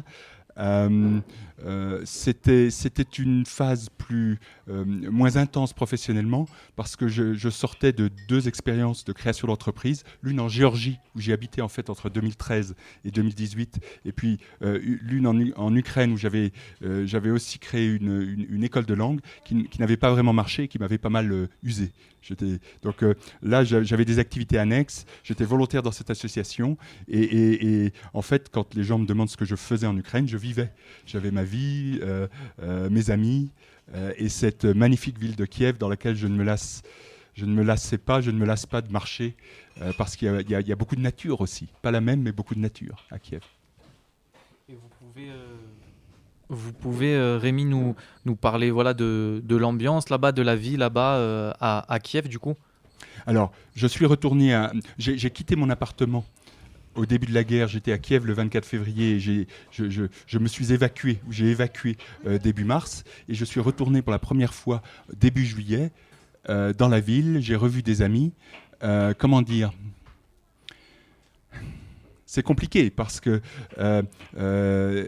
alors matériellement, dans les supermarchés, on trouve de quoi manger. Il y a un peu moins de choix, mais pas grand-chose. On trouve maintenant de l'essence, donc ça va. Mais la vie, c'est pas simplement de satisfaire des besoins matériels. Et j'ai trouvé beaucoup d'amis fatigués de ne pas savoir, ou parce qu'on ne voit pas à la guerre en cours d'issue. On ne sait pas du tout comment ça va tourner.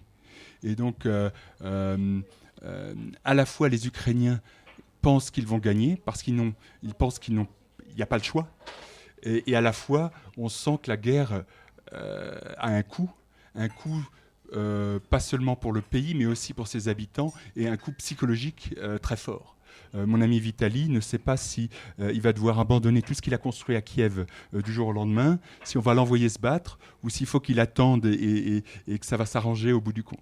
Donc il y a ça, il y a le fait qu'à Kiev, il y a encore un couvre-feu maintenant, et à l'approche du soir, les gens se précipitent dans les transports en commun pour essayer de ne pas se faire coincer dehors, parce que pendant le couvre-feu, il ne faut absolument pas être dehors. Et les rues se vident d'une manière très très particulière, qui me rappelle cette scène au début du film Le Dernier Métro, avec Catherine Deneuve et Gérard Depardieu. Un film où il commence, si je me souviens bien, pour les Parisiens, il est important de ne pas rater le dernier métro. Donc, la vie a repris à Kiev, il y a des alertes, il y a ce couvre-feu. La guerre est beaucoup plus proche, enfin la conscience de la guerre est beaucoup plus proche qu'elle ne l'était depuis 8 ans, parce que la guerre était déjà dans le Donbass. Donc la guerre n'est pas nouvelle, mais elle a pris une ampleur et une dimension existentielle pour l'Ukraine beaucoup plus forte aujourd'hui. Les Ukrainiens, si je peux rajouter cette chose, les Ukrainiens me disent aujourd'hui, c'est notre guerre d'indépendance. Ils veulent un découplage complet avec la Russie, et c'est très compliqué parce que ils ont toujours une frontière commune avec la Russie. Et en ce moment, Kiev n'est pas une zone de combat, mais il y a aussi beaucoup de gens qui se battent et des zones de combat dans lesquelles la situation est autrement plus compliquée. Est-ce que vous êtes posé la question, vous, de rester, ou très rapidement l'idée de partir était forcément obligatoire ? Alors, à Kiev, au 24 février, quand ça a commencé, l'une des choses que nous avons faites, moi et ma compagne, dans l'appartement, c'est d'essayer de se préparer. D'essayer de se préparer à rester pour longtemps, d'essayer si on était coincé, d'essayer de se préparer à partir pour longtemps, ou d'être prêt à partir à l'abri tout de suite si les bombardements arrivaient trop près. Et c'est extrêmement difficile de se préparer à tout ça.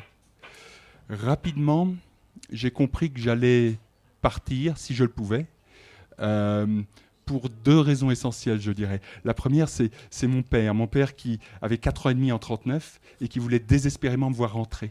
Il ne l'a pas exprimé, mais ça remuait en lui des choses très profondes, les souvenirs de la guerre, les Allemands à la maison, les bombardements, et une incertitude que même en tant que petit garçon, je pense, il comprenait. Et donc je suis rentré pour lui. La deuxième chose, c'est que aussi, dès qu'une guerre commence, beaucoup de certitudes qu'on a ici s'évaporent. Et on ne sait pas, tout peut basculer. Tout peut devenir très compliqué et on se focalise complètement sur la survie, les pharmacies ouvertes, est-ce qu'il y a des trains, les supermarchés, la sécurité, les abris, et je me rends compte qu'on met sa tête dans une petite boîte. On n'a plus de pensée libre, on n'est plus dans la poésie, on ne se laisse plus beaucoup de temps et les gens vivent comme ça sous pression mentale, psychologique très forte. Et donc je suis parti et je pourrais retourner, mais je ne contribue pas suffisamment à l'économie du pays aujourd'hui pour y retourner. Je pense que j'ai un rôle à jouer ici, comme à ce micro, pour parler de l'Ukraine, ce pays que j'aime tant, en fait. Merci beaucoup Rémi Boissonnat, vous restez avec nous, bien entendu. On marque juste une courte pause et on revient sur le 90.7 FM. On écoute Inconditionnel de Sodade. Je pars ta silhouette à ma porte. Non, non. Non, non, non, non. Je peux voir ta silhouette à ma porte, à la vie, à la mort. Ma haine est inconditionnelle, j'ai pendu leur mensonge à une corde. J'ai la raison à tort, car vérité est positionnelle. J'ai pas passé ma vie dans le noir, mes yeux tout vardes. La lumière est douce comme le miel. Ce soir plus d'étoiles dans le square, lueur d'espoir, ma rétine s'engouffre dans le ciel. Et si la rue te rappelle, est-ce que tu décroches ou pas courir après l'oseille, en faire des cauchemars, canaliser ta peine au fond d'un poche tard. Elle est loin la vie de rêve, elle t'arrache les viscères lorsqu'un proche part. Donc tu la kennes à t'en niquer la prostate. Cherche rédemption mais le karma te mais décroche pas. Hey, tu veux avoir la réussite sur un plateau. Aujourd'hui plébiscite mais demain ils te font la peau. Fredonne l'appel, la guerre se chante en vibrato. Plus rien à perdre mais dis-moi qui la faute.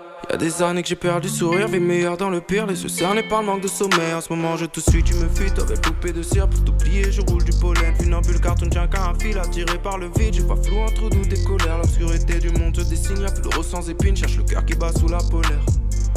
Ce soir la rue sera tienne, Tu rempliras ton cœur de débauche noire. Comme ta vision tu souris, mes rêves d'autres partent en qu'à l'oubli pour te réveiller dans le coltard. Elle est loin la vie de rêve.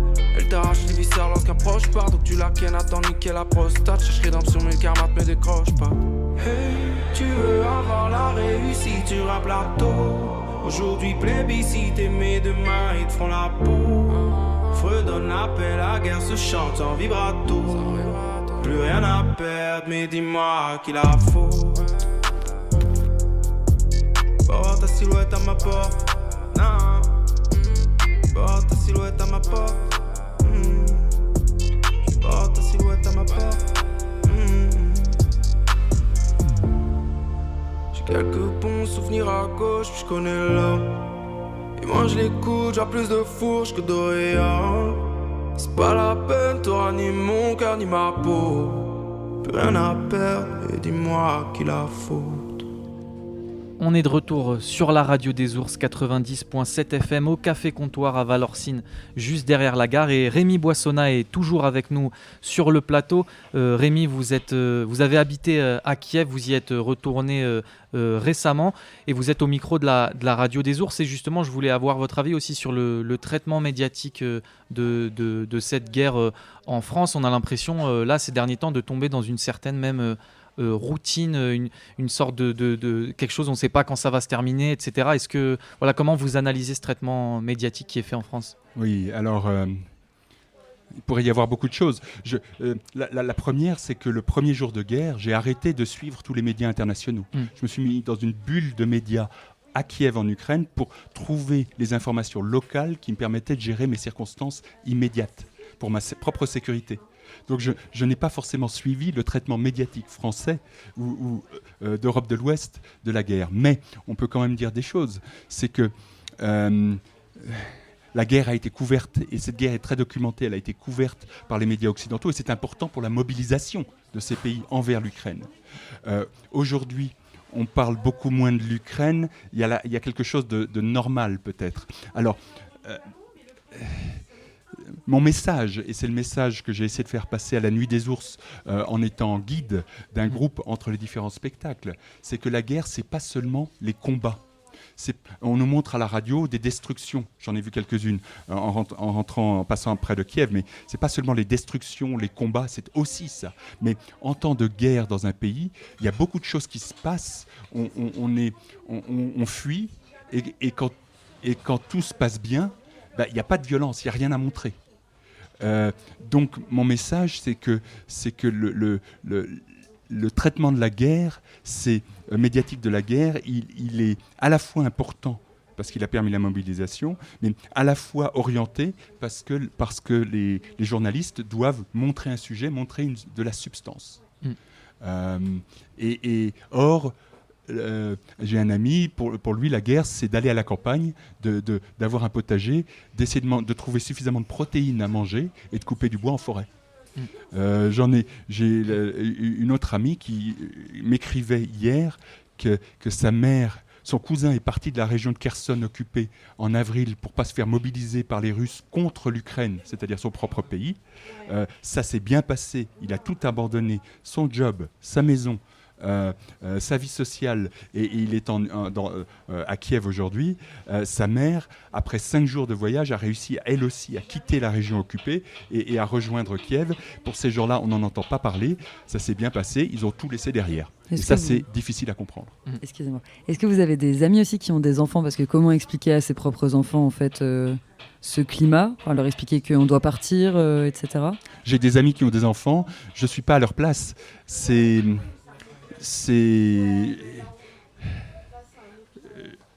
ne sais pas bien. Ce que je sais, c'est que ce qui se passe en Ukraine aujourd'hui va marquer ce pays et la Russie, je pense, et leurs relations, bien sûr, pour des générations. J'ai vu, après être parti, l'émergence de la haine. C'est-à-dire qu'aujourd'hui en Ukraine, il n'y a aucune place pour de la sympathie ou pour la compréhension même de Russes qui sont contre leur propre gouvernement. C'est tellement intense et existentiel ce que vivent les Ukrainiens que je connais des gens extrêmement raisonnables qui font tout ce qu'ils peuvent contre la Russie, les Russes, et quitte à même...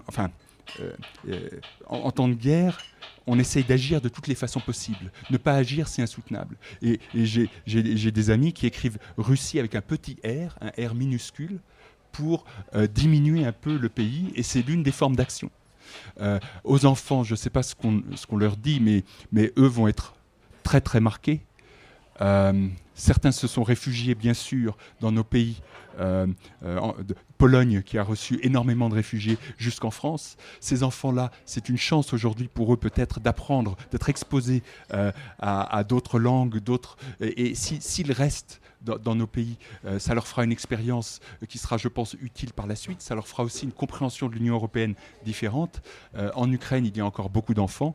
Et là, l'école se fait parfois à distance quand il n'y a pas d'abri anti-aérien dans l'école, parfois sur place, je pense. Et ce qu'on leur dit, on se protège parce que les Russes attaquent. Et peut-être pour aborder en dernier, mais vu que lors de la Nuit des Ours, on a eu deux artistes ukrainiennes qui ont chanté des chants sacrés. Vous y avez assisté ? Absolument. Et du coup, contrairement à nous, vous avez compris ce qui se disait. Oui. Quelle émotion vous avez ressentie ? Est-ce que c'est des chants déjà que vous aviez déjà entendus, que vous connaissiez ? Oui. Ces deux artistes, l'une d'entre elles est une joueuse professionnelle de bandura, qui est un instrument du folklore national ukrainien à 68 cordes. Et là, ce qui était merveilleux lors de la Nuit des Ours, c'est que le son de cet instrument se distinguait dans le silence de la nuit à Valorcine. Il y avait quelque chose de cristallin, quelque chose d'absolument magnifique là-dedans. Et avec leur voix, ce sont des femmes qui vivent aujourd'hui dans la vallée, qui sont loin de leur famille, et ça c'est le sort des réfugiés que d'avoir à s'adapter ici en étant suspendus aux nouvelles de là-bas. Mais elles nous ont fait sentir plutôt, je pense qu'elles étaient habitées par la dimension la possibilité qui leur a été donnée de montrer leur culture, de montrer la beauté d'un peu de leur folklore avec des chansons qui étaient des chansons religieuses ou d'amour ou des comptines, des choses plutôt anodines, mais c'est pour nous qui ne comprenons pas toujours, les sonorités doivent nous toucher. Et ce qui est incroyable avec ce qui se passe en Ukraine aujourd'hui, c'est le sentiment qu'on a ici de l'émergence d'un nouveau peuple en Europe, un peu, d'une nouvelle identité. Elle est ancienne, mais elle nous avec ce qui se passe, elle prend sa place parmi les identités qu'on connaît de ce patchwork, de cette mosaïque de pays en Europe. Et dernière question, par rapport justement aux réfugiés, que ce soit à Valorcine, dans la vallée de Chamonix, il y a eu beaucoup de choses qui ont été mises en place pour l'accueil des réfugiés ukrainiens. Vous, comment vous voyez ça ? Ça doit vous réconforter aussi d'une certaine manière ? Alors absolument. Donc l'aide à l'Ukraine, il peut y avoir beaucoup de choses. Moi, je me focalise en priorité pour aider les Ukrainiens qui sont restés en Ukraine, qui ont parfois des difficultés, et beaucoup d'entre eux qui ont été déplacés en Ukraine. Donc ça, c'est une première population, c'est ma priorité parce que j'ai des contacts directs, personnels, des gens que je connais, que je peux aider, ou des associations que je peux aider.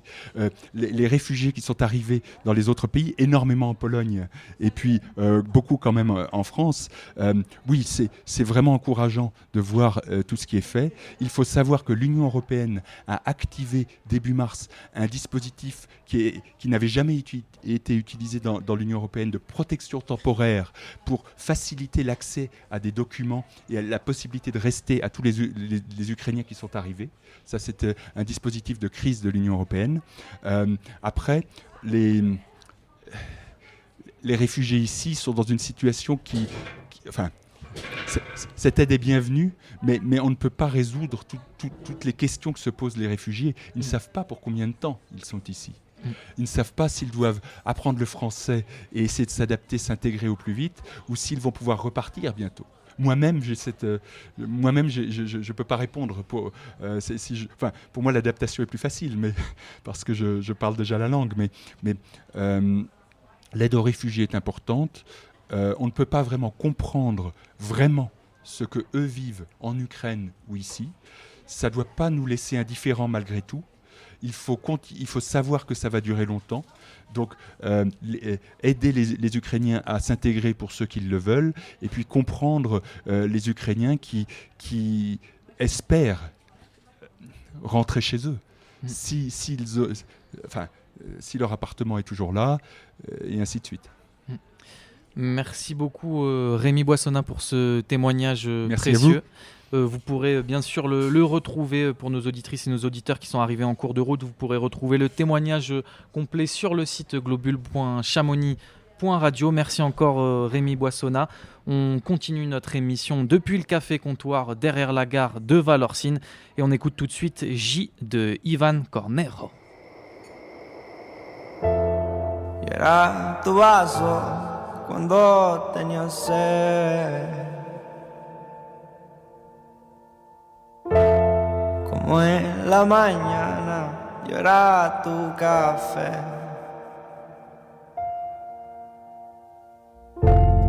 Yo era una abeja y tú eras mi miel.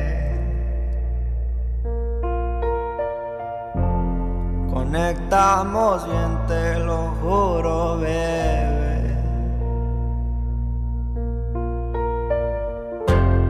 Yo te levantaba con tanto amor, yo te ayudaba a olvidar el dolor. Yo fui el primero con verdadero amor, el que te enseñó mejor. Donde quiera que yo siempre te veo, tú eras mi gran dicción, mi droga, yo era tu fuego. Quiero que te trate con respeto ese pendejo. Mi amor no se acaba porque está hecho de fuego. Donde quiera que yo voy, yo siempre te veo, tú eras mi gran dicción, mi droga, yo era tu fuego. Quiero que te trate con respeto ese pendejo. Mi amor no se acaba porque está hecho de fuego.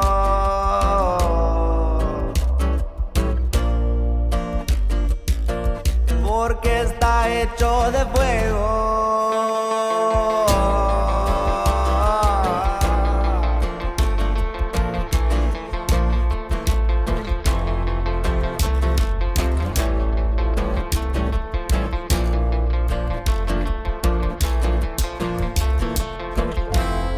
Quisiera empezar otro capítulo contigo.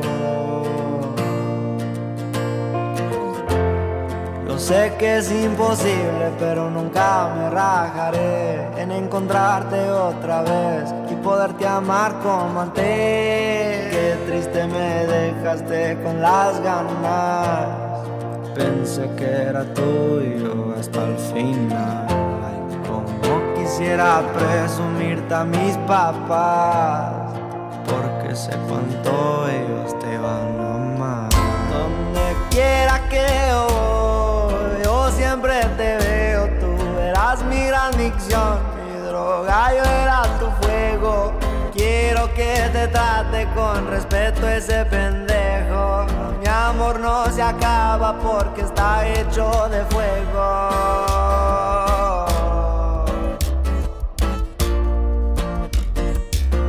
Porque está hecho de fuego.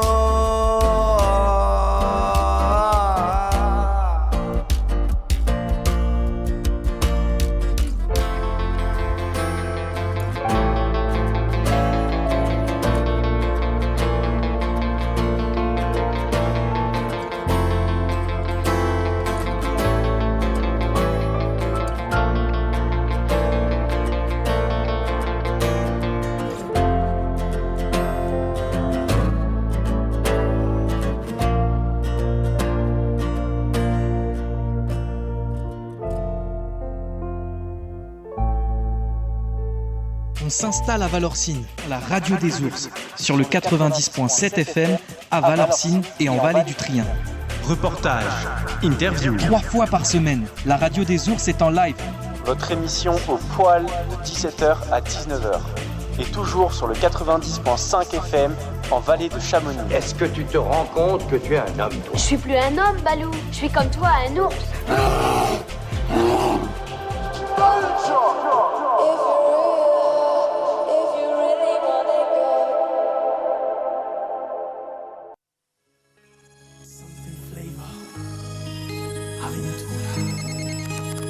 Hello? Solo escucha.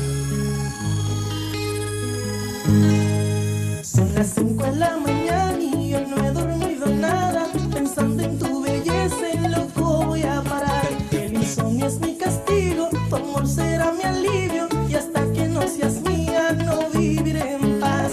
Yo conocí tu novio, pequeño y no buen mozo. Y sé que él no te quiere por su forma de hablar. Además tú no lo amas porque él no da la talla. No sabe complacerte como lo haría yo.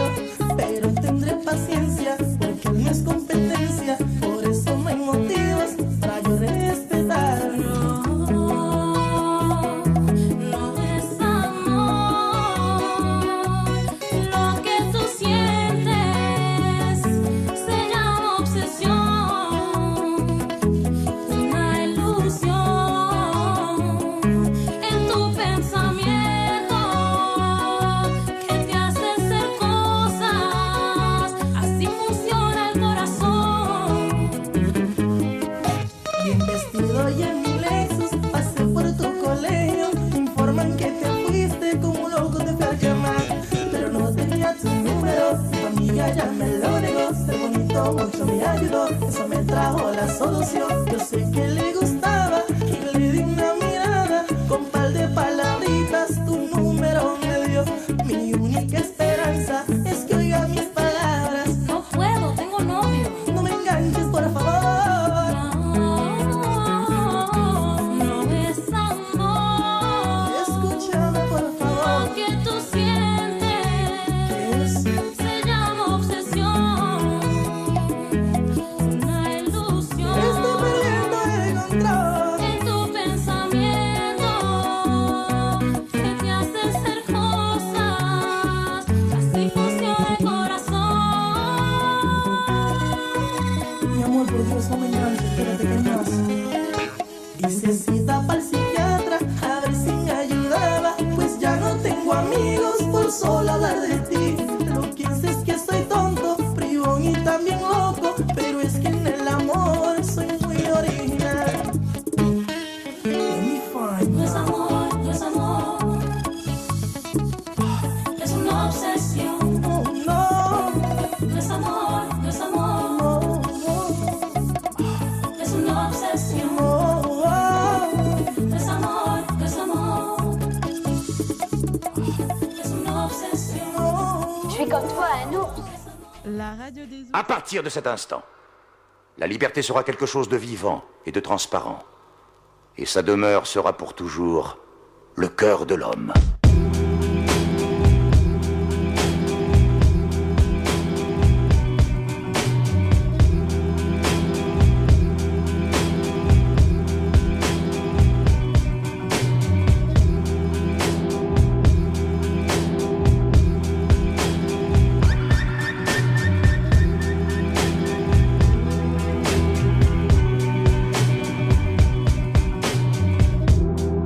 Il est décrété qu'à partir de maintenant, la vérité est une valeur. Il est décrété qu'à partir de maintenant, la vie est une valeur.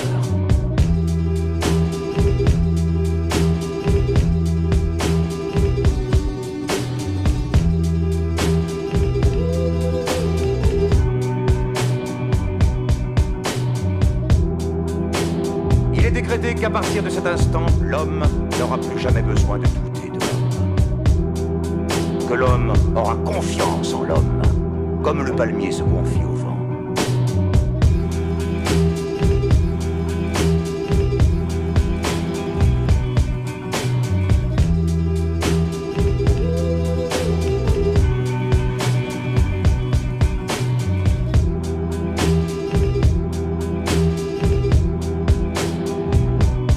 Il est décrété que la plus grande souffrance a toujours été et sera toujours de ne pas pouvoir se donner d'amour à qui l'on aime.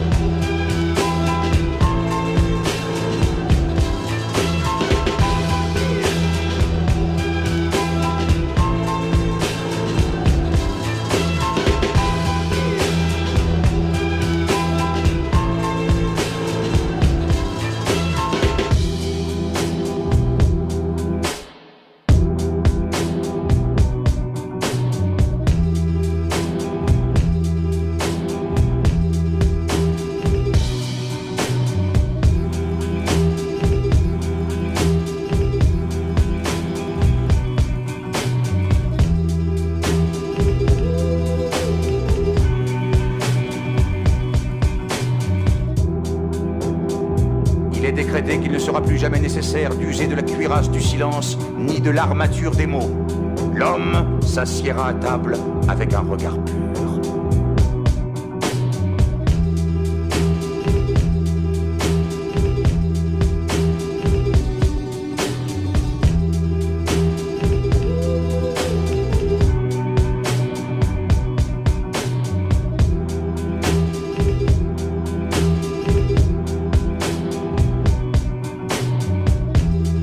Une seule chose reste interdite.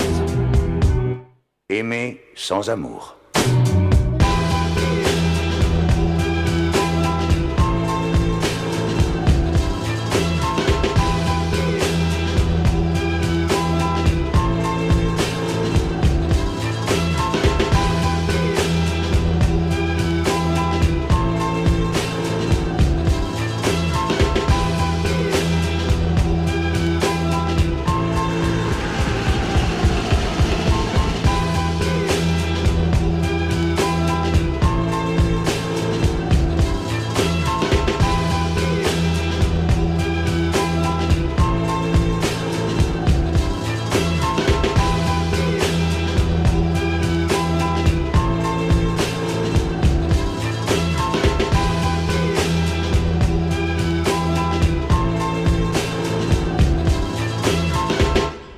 De retour sur la radio des ours 90.7 FM depuis le Café Comptoir juste derrière la gare de Valorcine. Et on accueille tout de suite sur le plateau Hélène Jalot. Salut Hélène, comment tu vas ? Salut, ça va bien. Nickel, tu as créé le fournil Les Copains d'abord. Est-ce que tu peux déjà me dire quand ça a commencé cette histoire ? Il y a 1 an, l'été dernier. On a construit le four 1 an avant. Et après, le temps que tout se mette en place... Voilà, j'ai réellement commencé l'été dernier sur le marché de Valorcine. Ok, donc c'est une histoire récente. Et pour parler juste de toi, avant de développer sur Les Copains d'abord, est-ce que tu peux me parler, depuis combien de temps tu es à Valorcine Alors, Valorcine 2011, je suis restée 2 ans à Valorcine. Ensuite, je suis partie en Suisse. Je travaillais dans l'animation avant et après, j'ai arrêté. Je suis partie donc en Suisse, j'ai été bergère une saison, après je suis partie en Bretagne, Finistère Nord, et j'ai passé un CAP boulanger en candidat libre, suite à une reconversion professionnelle et une formation que j'avais fait par le Greta. Et je comptais m'installer là-bas, et en fait je suis revenue sur Valorcine, Jérémy est venu me chercher là-bas, donc je suis revenue là. Et du coup, qu'est-ce qui t'a attiré ? Pourquoi tu as voulu te reconvertir professionnellement dans la boulangerie avec, et voilà, tu peux nous parler de... Tout à fait par hasard en fait, parce que je ne savais plus du tout quoi faire. J'ai longtemps bossé donc, dans l'animation, éducation populaire, dans le social, les personnes handicapées, les enfants, les personnes âgées. Donc j'étais très ouverte à la personne, aux soins des gens. Et après l'animation, j'en ai eu un peu marre, parce qu'au bout de... J'avais commencé à 17 ans, donc arrivé à plus de 30 ans à courir dans la forêt avec de la peinture dans les cheveux, ça allait bien 5 minutes. Et du coup, je savais plus trop quoi faire. Donc ici, j'avais trouvé du boulot dans la restauration, parce que c'est ce qui se trouve le plus facilement. Donc ça restait un peu de l'animation, c'était cool. Mais c'était pas fait pour moi. Et après, donc bergère, parce que je savais plus que les humains, j'en avais un peu ras-le-bol. Donc je me suis dit les animaux, c'était pas mal. Et je m'attachais trop aux animaux, donc ils partaient tous à l'abattoir, donc c'était pas pour moi ça non plus. Donc après, je savais plus du tout quoi faire, donc je me suis mis au chômage pour la première fois de ma vie. Et j'ai réfléchi, et du coup, au bout de 3-4 mois, j'ai une très bonne conseillère Pôle emploi qui m'a orientée vers une formation par le Greta de reconversion professionnelle qui a duré 4 mois. Et là, j'ai cherché pas mal de trucs, et je me suis retrouvée à être maraîchère, à faire un stage dans le maraîchage dans le Finistère Nord. Et j'ai adoré bosser avec les plantes, tout ça, vendre sur le marché. Mais j'avais froid. Donc du coup, c'est eux qui m'ont dit, va chez des copains à nous, ils sont boulangers, là-bas il fait chaud. Ils avaient un fournil à l'ancienne, four à bois, et ça a été la révélation. Il y avait tout, le côté créatif, enfin voilà. Tout était, Donc fini l'animation et la peinture dans les cheveux, maintenant tu as de la farine dans les cheveux avec le pain. Tu peux nous parler un peu des produits que tu fais ? C'est du pain au levain avec tous les ingrédients bio, c'est ça ? Ouais, parce que moi je mange bio, et j'ai vu le monde dans lequel il tourne, et il est temps de de prendre soin de la santé et de ne pas mettre son argent n'importe où, parce que le consommateur a un grand pouvoir avec ses choix. Et donc c'était hors de question que je fasse du pain conventionnel avec des farines pleines de pesticides. donc voilà, c'était ça. Et tu utilises quoi du coup comme farine bio pour tes pains? Et est-ce que tu en trouves facilement Ouais, ça vient. Je me fais livrer par les moulins Marion. C'est une meunerie qui est dans l'Ain. Donc c'est ce que j'ai trouvé qui pouvait me livrer toute l'année. Et c'est de la mouture sur meule. Et voilà, farine de seigle complète, farine de blé semi-complet. Et après des graines, des noisettes, raisins, miel, tout en bio. Et c'est quoi du coup les différents types de pains? Est-ce qu'ils ont un nom, une forme particulière? Eh ben ouais, enfin c'est des boules ou des boules ou des moulets. Je me casse pas trop la tête à faire beaucoup de formes parce que j'ai envie de faire des pains aussi qui se conservent longtemps. Ils se gardent la semaine, c'est plutôt des pains à l'ancienne, ça se cuit au four à bois et au levain naturel. Donc du coup, au bout de 4-5 jours, il commence à rassir, mais avant, voilà, c'est vraiment du pain qui se garde. Je ferai jamais de baguettes, de viennoiseries, tout ça, parce qu'il faut des frigos, des congélateurs, des matières animales que j'ai pas envie d'utiliser et j'ai pas envie d'investir là-dedans. J'ai envie de rester le plus simple possible. Et le four à bois, justement, il apporte quoi par rapport à un four traditionnel sur le pain, sur la croûte? Tu peux reconnaître un pain qui est cuit au four à bois d'un point? Ouais, bah déjà tu regardes le dessous du pain, tu vois la marque de la sole, parce que c'est sur des pierres. Et après c'est une chaleur tombante. Ça veut dire que une fois que tu chauffes ton four, moi je le monte jusqu'à un peu plus de 400 degrés. Et quand j'enfourne, il est à 240 degrés parce que le temps de balayer, de serpiller la sole et d'enfourner tous les pains, ça fait une masse de pâte froide qui refroidit encore le four. Et après, ils ont 1h30 de cuisson à peu près, les plus gros pains. Et quand ils sortent, il est à 200 degrés, le four, un petit peu moins de 200 degrés. Donc c'est vraiment une chaleur tombante. C'est vraiment, si tu as déjà fait des viandes ou en longue cuisson, la cuisson n'est pas... Enfin, ça n'a rien à voir, quoi. C'est vraiment cuit à cœur et puis pas cramé, pas... Enfin voilà, c'est une bonne cuisson. Ça me donne envie en tout cas. Et du coup, tu as commencé il y a 1 an. C'est quoi le retour que tu as eu de la part des Valorcins? Est-ce qu'ils ont tout de suite été attirés par ces produits? Parce qu'à Valorcine, pour le coup, on ne trouve pas de pain au levain, on ne trouve pas de pain bio. Bah, il y a des gens qui sont venus directement, des Valorcins qui attendaient ça. La plupart, non. J'ai pas encore énormément de clients sur Valorcine à l'année parce qu'après ils ont leurs habitudes aussi, ils travaillent tous sur Chamonix ou plus loin, donc ils passent à la boulangerie, c'est leur, ils viennent chercher leur baguette et puis il faut changer les habitudes aussi. Après sur ceux qui m'en prennent, j'ai vraiment des très bons retours sur la conservation du pain, sur la digestion aussi. J'ai des clients qui ont du mal qui ont des problèmes avec le gluten, la digestion, les intestins, tout ça. Et moi, comme j'ai des longues fermentations, j'ai 14 heures de fermentation de levain, donc le levain, il prédigère déjà la farine, la pâte, donc les intestins travaillent moins, il est beaucoup plus digeste. Et justement, le levain, faire son pain au levain, ça a une part, un petit côté aléatoire aussi de maîtriser ce levain. Est-ce que toi, ça t'est déjà arrivé de complètement rater ton levain Tout à fait. Et du coup, comment tu fais?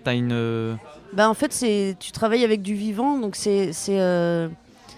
tout diffère en fait par rapport au temps, la météo, l'humidité, s'il fait de l'orage, ça lève pas du tout pareil. C'est beaucoup d'observation, c'est vachement dans le ressenti, dans le toucher, dans l'observation, la vue, l'odeur. Et au bout d'1 an, là, je commence à avoir beaucoup moins de surprises. Déjà, mon four est sec parce qu'au début, comme on l'a fait faire, il était neuf, donc il fallait le sécher, donc ça chauffait pas partout, pareil dans le four. Maintenant, c'est constant, mais ça l'a pas été au début. J'avais des pains tout plat ou cramés, mais les gens m'en reprenaient quand même et m'encourageaient. Donc j'ai continué. Et quand tu t'es lancé là-dedans, quand tu t'es formé, pour toi, c'était sûr que tu allais faire du pain comme ça, du pain au levain, du pain biologique, etc. Il n'y avait pas d'autres... Parce que au début, c'était pas trop c'était un peu mon idée, mais j'étais ouverte à tout et en fait, j'ai vachement déchanté sur les boulangeries traditionnelles. Quand tu vois artisan boulanger, j'ai fait beaucoup de stages dans des boulangeries conventionnelles et il y a des façonneuses à baguettes, c'est des machines qui font tout. Tout est calculé, tout est la pousse. C'est pas en fait le pain au levain, c'est toi qui t'adaptes au pain. Tu faut être vachement là et alors que si les pains avec de la levure, avec des frigos, avec tout ça, tu stoppes les pousses, tu les reprends quand tu veux. C'est les machines qui gèrent plus que l'humain, que le ressenti, et ça me convient pas du tout. Ouais, toi, t'es aussi attaché au travail. À l'ancienne aussi, ouais. Moi, ces gestes-là, je trouve que c'est un très beau métier. Et ce qui me plaît aussi, c'est que ce four-là, il sera là après moi. Et voilà, et que voilà. Et dernière petite question, Hélène, où est-ce qu'on peut trouver ton pain? Où est-ce qu'on peut peut-être le réserver Eh ben, j'ai un numéro de téléphone. Que tu peux nous donner, ouais. C'est aussi personnel. Donc, c'est le 06 89 65 53 65. Et alors, il faut m'appeler les veilles de fournée. Et je fais des fournées les mardis, jeudis et samedis. Donc ça, c'est en pleine saison. Hors saison, je fais que 2 fournées. C'est les mardis et les vendredis. Et sur les marchés aussi, je crois que tu es à Valorcine et à Argentière, c'est ça? Ouais. Est-ce que tu peux nous donner quand tu es... le marché de Valorcine, c'est les mardis à partir de... 16h-19h. 16h-19h. Et Argentière, c'est 8h-13h. Et voilà. Et après, hors saison, je suis devant le Super U d'Argentière, Super U Payot, tous les samedis matins. D'accord.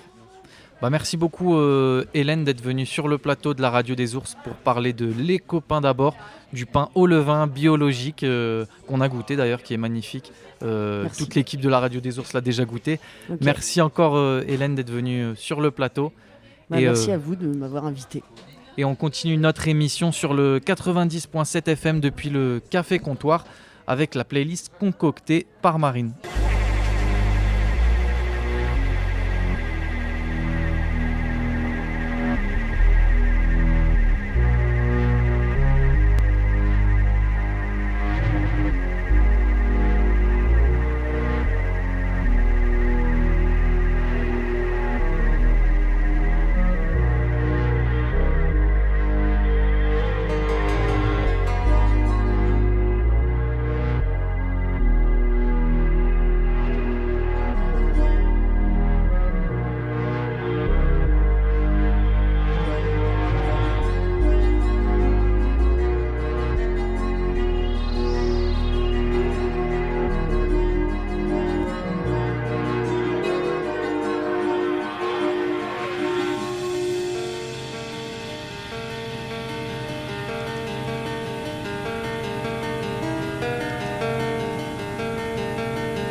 La radio des ours, la nouvelle griffe de Globule.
When I said it out loud, it wasn't as strong as it was in my head. I tried not to think about it, so it came back louder. I think it's been about a year since I became a snob. Decided not to play along, so it grew bigger. Me and my head have become very, very, very close. We decided not to tell you about it. We're just gonna play it safe, do what we know, play it cool, lay low, not tell you about it. And here I am playing by myself, me and my superiority complex. And here I am playing by myself, me and my inferiority contest. I'm not winning, but I'm having a very good time.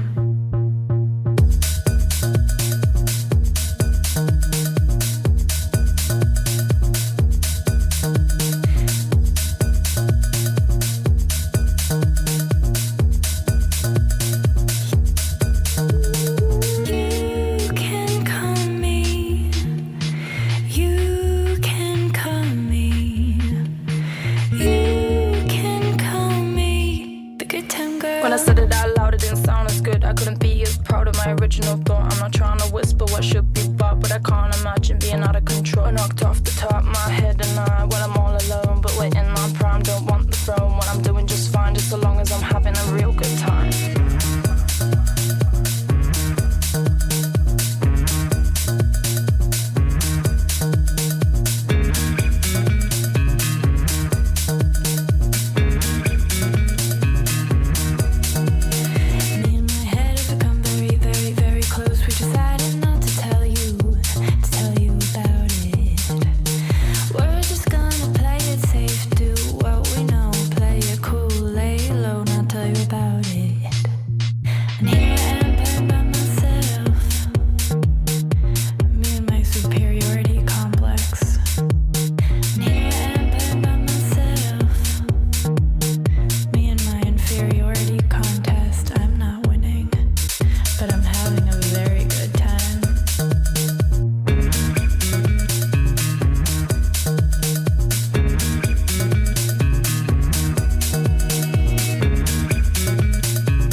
On est de retour sur le 90.7 FM depuis le Café Comptoir à Valorcine, juste derrière la gare. Et c'est déjà la fin de l'émission. On pleure, tout le monde est triste, mais oui, il est déjà temps de rendre l'antenne. Mais on ne pouvait pas vous laisser sans vous accorder une dernière surprise. Rémi Bérard est toujours avec nous avec son violoncelle et il va nous interpréter un petit morceau pour la radio des ours. À toi Rémi.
C'était le Prélude de Bach interprété par Rémi Bérard. On remercie le Café Comptoir pour son accueil.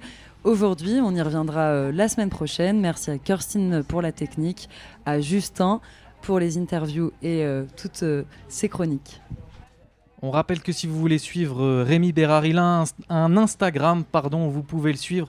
Il joue pour les Glaciers, mais aujourd'hui il a joué pour le Café Comptoir et pour la Radio des Ours. On le remercie. Merci une nouvelle fois à tous, à Marine aussi, elle m'a remercié, donc je la remercie. On se retrouve dès lundi pour une nouvelle émission en direct sur le 90.7 FM et restez branchés sur nos réseaux sociaux, Globule Radio Chamonix. On vous attend et le replay est disponible très bientôt. Je suis comme toi, un ours. La radio des ours. Слухайте радіо Ведмедів 90.7 FM. La radio des ours sur le 90.7 FM à Valorcine et en Vallée du Trien.